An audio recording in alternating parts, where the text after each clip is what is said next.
बिस्मिल्लाहिर्रहमानिर्रहीम। अस्सलाम वालेकुम दोस्तों, अपनी नेक्स्ट वीडियो के साथ आपको वेलकम करता हूँ अपने इस चैनल में और अपनी इस वीडियो में। दोस्तों, काफ़ी दोस्त ऐसे हैं जो कि यूई कार्ड लेना चाहते हैं लेकिन उनको मालूमात नहीं है कि यूई कार्ड के लिए क्या रिक्वायरमेंट्स हैं।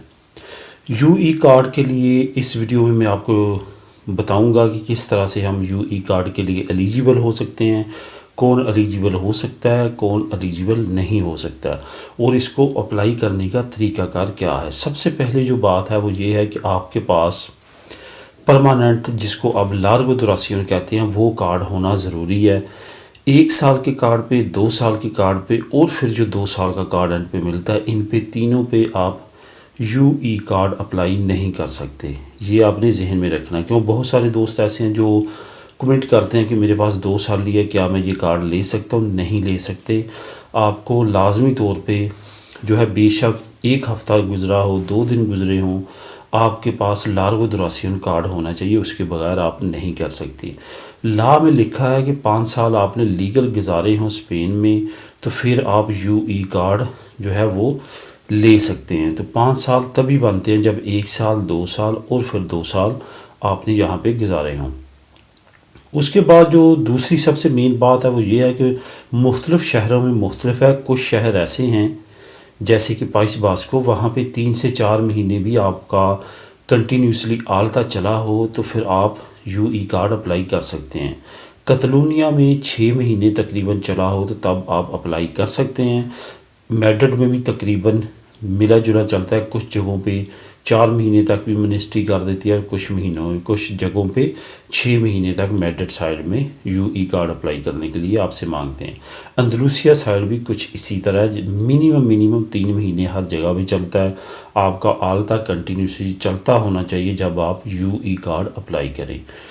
यूई कार्ड अप्लाई करने के लिए जो सबसे मेन चीज़ है वो ये है कि आपका कोई भी क्रिमिनल रिकॉर्ड ना हो, कोई भी आप पे केस ना हो जो अदालत में चलता हो। अगर है तो वो पहले क्लियर करवाएं और फिर यूई कार्ड को अप्लाई करें।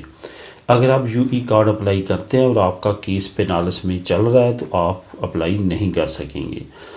इस वजह से हमेशा इसको अप्लाई करने से पहले अपना पेनाल्स जो है वो निकलवा के देख लें, या आपको ख़ुद अगर श्योरिटी है कि आप पे कोई ऐसा केस नहीं है तो फिर अप्लाई करें। क्योंकि आप अप्लाई करेंगे वो रिजेक्ट होगा और आपको यही लेटर आएगा कि पहले आप अपना केस क्लियर करें, उसके बाद आप यूई कार्ड अप्लाई कर सकते हैं।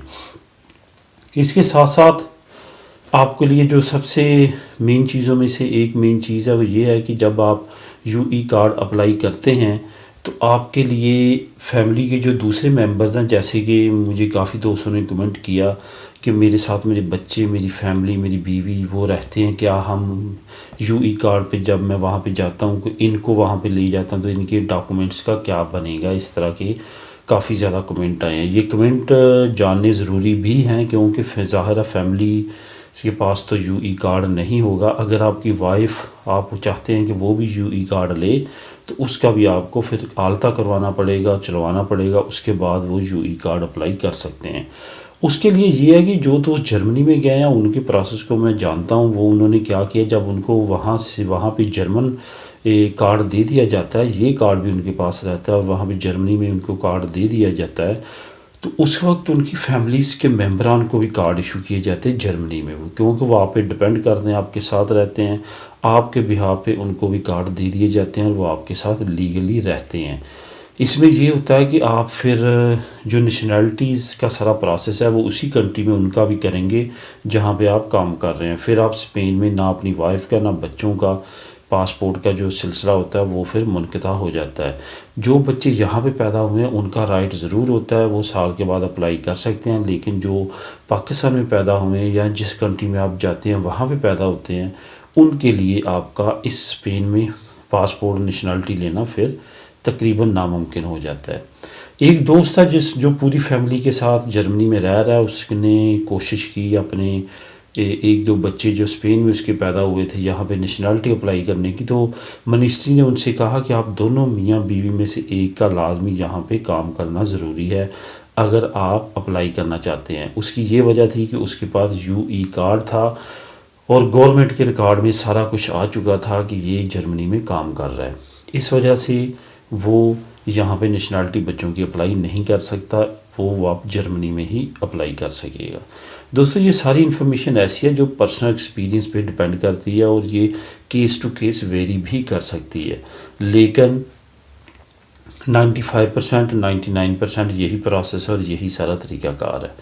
तो ये थी दोस्तों यूई कार्ड, इस पे कन्फ्यूजन में ना रहें, ये क्यों किस तरह मिलती है, किस लिए मिलती है, और जब आप वहाँ पे जा काम करेंगे वो टैक्सेस भी डिवाइड होंगे, स्पेन में भी जाएंगे उस जगह पे भी जहाँ पे आप काम कर रहे हैं। और ये बिल्कुल जहन से निकाल दें कि आप वहाँ पे कॉन्ट्रैक्ट करेंगे, काम करेंगे तो स्पेन को इल्म नहीं होगा। इनके रिकॉर्ड में सारा कुछ आ चुका होगा, क्योंकि यूई कार्ड का जो सेंट्रल डाटा है वो ब्रसल्स में ऐड होता है। ब्रसल जो इनका सेंट्रल यूरोपीय यूनियन का डाटा है वहाँ पे आपका ऐड हो जाता है और वहाँ पे एक्सेस तमाम जो कंट्री है यूरोपीय यूनियन की उनकी होती है। तो इनको लाजमी तौर पे पता चल जाता है कि आप किस मुल्क में काम कर रहे हैं, कहाँ पे टैक्स जा रहे हैं, और इनको भी उस टैक्स का हिस्सा आता है। दोस्तों उम्मीद है आपको इस वीडियो से इन्फॉर्मेशन मिली होगी। अगर फिर भी कोई जहन में क्वेश्चन हो तो कमेंट कर सकते हैं। दुआ में याद रखिएगा। अल्लाह हाफिज़।